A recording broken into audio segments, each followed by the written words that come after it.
Assalamualaikum warahmatullahi wabarakatuh. Kami dari kelompok 2 ingin mempresentasikan tentang pertempuran Ambarawa. Sebelum masuk ke topik apa saja yang akan kelompok kami presentasikan, sebelumnya perkenalkan nama saya Syua Fauzia. Nama saya Zara Nazratul Baiti. Nama saya Valdini Sentri. Nama saya Muhammad Gunawan. Nah, topik yang akan disampaikan pada presentasi kami pada kesempatan kali ini mencakup yang pertama itu ada latar belakang dari pertempuran Ambarawa, yang kedua itu akhir dari pertempurannya, yang ketiga itu ada dampak positif dan negatifnya, dan yang terakhir atau yang keempat adalah tokoh-tokoh yang terlibat dari pertempuran Ambarawa. Yang pertama ada latar belakang. Latar belakang pertempuran Ambarawa ini salah satunya ketika pasukan Inggris mendarat di kota Semarang pada tanggal 20 Oktober 1945. Pasukan militer Inggris yang dipimpin oleh Brigadier Battle sebenarnya diperbolehkan untuk mengurus para tawanan dan menyelamatkan tawanan yang ada di Ambarawa. Pada tanggal 26 Oktober 1945, pertempuran dimulai di Magelang. Tentara Keamanan Rakyat (TKR) terus berusaha melawan sampai kedatangan Presiden Soekarno-Hatta dan Brigadir Battle di Magelang pada 2 November 1945. Pada pertemuan tersebut dihasilkan beberapa kesepakatan, di antara lainnya adalah yang pertama, pihak Inggris tetap menempatkan pasukannya di Magelang untuk melakukan tugas penyelamatan dan merehabilitasi tawanan. Yang kedua, Jalan Raya Magelang-Ambarawa terbuka bagi lalu lintas Indonesia dan Inggris. Yang ketiga, Inggris tidak akan melakukan aktivitas Nica yang berada di bawah kekuasaannya. Tapi sayangnya pihak Inggris mengingkari kesepakatan tersebut. Dengan memanfaatkan kesepakatan tersebut, pasukan Inggris bisa menambah pasukan yang ada di Magelang. Hingga pada tanggal 20 November 1945, terjadilah pertempuran di Ambarawa antara TKR dan pasukan Inggris.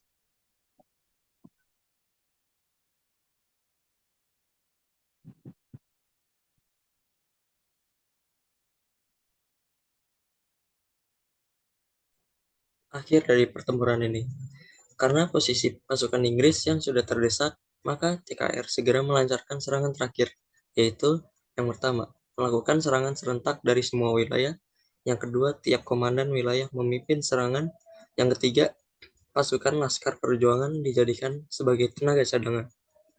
Serangan terakhir ini dimulai pada 12 Desember jam 4.30. Pasukan TKR mulai bergerak di posisi masing-masing. Dalam waktu singkat, pasukan TKR sudah berhasil mengepung pasukan Inggris di kota Ambarawa.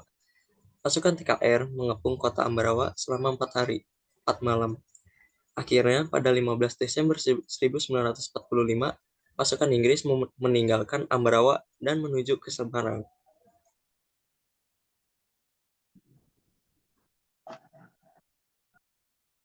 Nah, di sini ada dampak positif dan negatifnya. Yang pertama itu kegagalan pasukan sekutu untuk menguasai Ambarawa,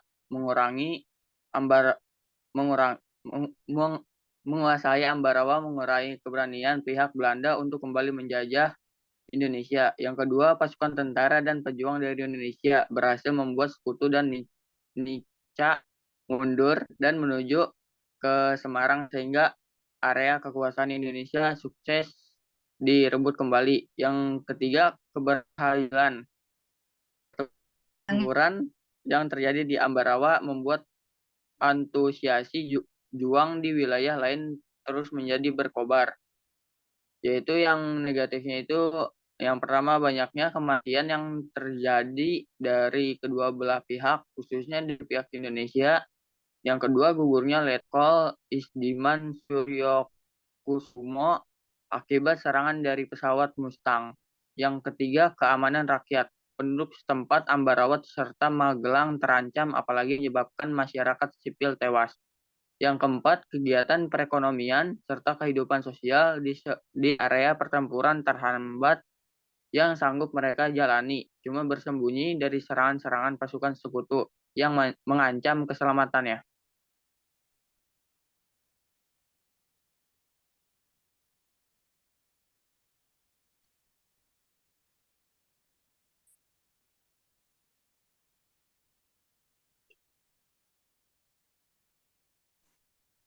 Untuk pembahasan yang terakhir itu ada tokoh-tokoh yang terlibat dalam pertempuran Ambarawa. Yang dimana tokoh yang terlibat diantaranya itu yang pertama ada Letkol Isdiman. Letkol Isdiman merupakan kepala pasukan saat itu dikala menghadang angkatan sekutu yang berupaya menguasai 2 desa di dekat Ambarawa. Beliau bersama dengan pasukannya berupaya melepaskan kedua desa yang dikuasai oleh pasukan sekutu.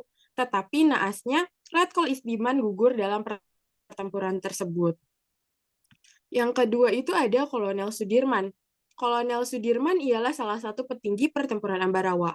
Saat setelah kematian Letkol Isdiman, Jenderal Sudirman yang dikala itu langsung turun ke lapangan. Kolonel Sudirman merasa sangat kehilangan salah satu letkol terbaiknya, yaitu Isdiman. Datangnya Sudirman ke area pertempuran membagikan napas terkini pada gerombolan Republik Indonesia. Kolonel Sudirman langsung melangsungkan koordinasi pada komando-komando di kala itu. Alhasil membuat gerombolan lawan terus menjadi terdesak. Yang ketiga itu ada M. Sarbini. M. Sarbini ini merupakan salah satu pemimpin pasukan TKR atau Tentara Keamanan Rakyat di Magelang saat berlangsungnya pertempuran Ambarawa. Di kala itu, tentara sekutu berupaya untuk merampas senjata kepunyaan TKR. Kejadian tersebut langsung dibalas oleh pasukan yang dikomandoi oleh M. Sarbini dengan cara melakukan pengepungan dari segala penjuru arah. Dan yang terakhir itu adalah Brigadir Batel. Brigadir Batel merupakan tokoh pemimpin dari pihak sekutu. Brigadir Batel melaksanakan negosiasi dan membuat perjanjian dengan kepala negara yaitu Soekarno pada tanggal 2 November 1945. Isi dari perjanjian tersebut yaitu berhubungan dengan penghentian senjata. Negosiasi ini berjalan saat sebelum pecahnya pertempuran di Ambarawa. Mungkin sekiranya hanya itu presentasi yang dapat kelompok kami sampaikan. Apabila ada kurang, kami mohon maaf.